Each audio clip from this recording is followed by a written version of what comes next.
శ్రీ గురుభ్యో నమ. శ్రీ మహాగణపతియే నమ. ఇవాళ మనం తిరుపతిలో 10వ పాసురం చదువుకుందామండి. నోతుచ్చువరకం పుగుగిండ్ర అమ్మనాయ్ మాతమం తారారో వాసల్ తిరవాదార్ నాత துடாய் முடி நாராயணன் நம்மால் போத்தப்பதை தரும் புண்டியினால் பண்டொரு நாள் கூத்தத்தின் வாய்வளர்ந்த கும்பகர்ணனும் தோத்து முனக்கே பெருந்தில் தான் தந்தானோ ஆத்த ஆனந்துடாய் அரங்கலமே తేత్తమాయ్ వందు తిరవేరో రెంబావాయ్. ఇక్కడ ఏమంటున్నారంటే గోపికలు, మేము రాకముందే నోము నోచి దాని ఫలంగా సుఖానుభవాన్ని పొందు తల్లి, తలుపు తెరవకపోయినా పొదువుగాక మాటైనా పలకవా అమ్మ. పరిమళంతో నిండిన తులసీమాలలు అలంకరించుకున్న కిరీటాలు గల నారాయణుడు ఏమీ లేని మా వంటి వారము మంగళం పాడిన పర అనే పురుషార్థమునిచ్చే పుణ్యమూర్తి.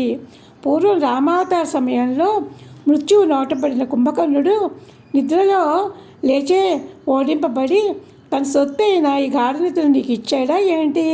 కుంభకర్ణుడు నిద్రంతా నీకు ఇచ్చేసాడా ఏంటా అమ్మ అని అడుగుతున్నారు అనమాట. ఇంత ఎక్కువ నిద్ర మొత్తం ఎలా కలిగింది?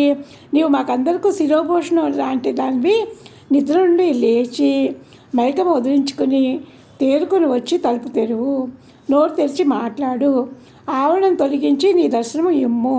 ఇదంతా ఆత్మని పేర్కొల్పోయానండి. ఆవరణం తొలగడం అంటే కూడా ఏంటంటే మనలోని మాయ తొలగిపోవడం అన్నమాట. ఎప్పుడైతే గోపిక తెరిచిందో కవాటము, మనకు కూడా అంతరాత్మలో ఉన్న భగవంతుడు పలుకుతున్నట్టు అర్థం అనమాట.